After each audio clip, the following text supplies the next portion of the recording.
In episode 3, we're going to look at Arthur Jeffrey and his paper Foreign Words in the Qur'an. It's interesting that he details the places in the tradition that basically tries to offer an explanation for why there are Ethiopic words in the Qur'an. One of them being that Muhammad is said to have sent his persecuted followers to seek refuge in Abyssinia, which is, of course, Ethiopia.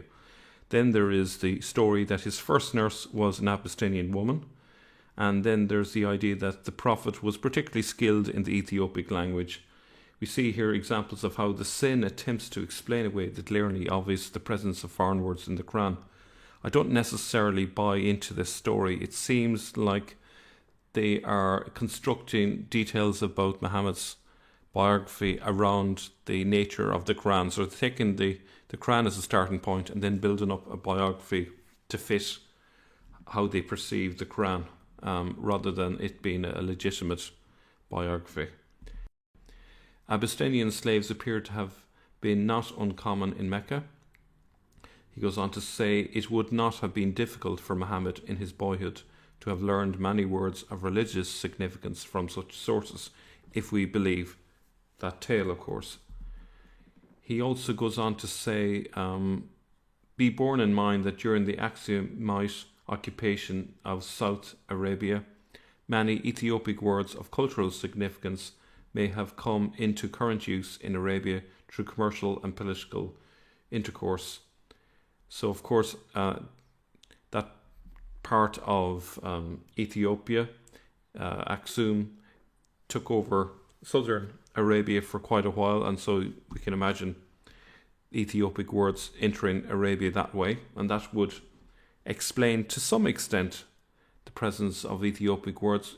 Apart from the fact that the Quran was written far up north, it still requires some sort of travel between those two areas, unless we take the idea that the Quran was written way down in Yemen.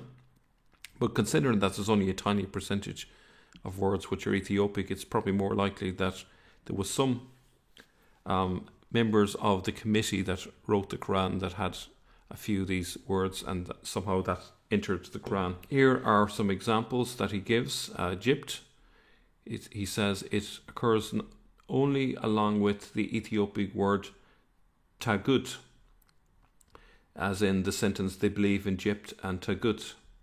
And apologies with my pronunciation as always. The exegetes knew not what to make of it, and from their works we can gather a score of theories as to its meaning, whether idol, priest, sorcerer, sorcery, etc.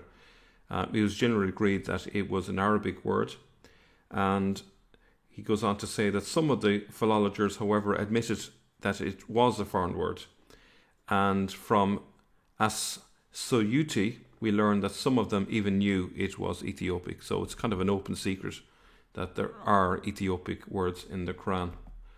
Another word is this one here, Hizb, if I'm pronouncing it correctly again. Now, the philologers derive it from a verbal root, but this primitively had quite a different meaning, and the sense of divide into parties, or the word is doubtless to be explained with Noldeki, from the Ethiopic word meaning people, class, tribe, which in the Ethiopic Bible, which translates for the parties of the Sadducees and the Pharisees, which closely parallels the Quranic usage.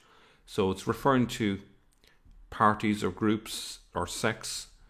That's what the word is in relation to. So it's used in that sense in the Ethiopic Bible, and it's used in the same way in the Quran, in the similar type of context. Noldeki thinks it is probable that the word was first made prominent by the Quran, though from the way Muhammad makes use of it, one would judge that its meaning was not altogether unfamiliar to his hearers. As a matter of fact, we find the word in the South Arabian inscriptions, as in Glazer of Redin and the folks of Habashat. I don't go along with the idea that it's Muhammad that's putting the word in the Quran. It doesn't really matter who it was that put the word in, but they've obviously borrowed it directly from the Ethiopic Bible, because of not only the word exists in the Ethiopic Bible, but it's used in the same way, in the same context, in relation to the Sadducees and Pharisees. So I think that's a slam dunk that that's where it came from.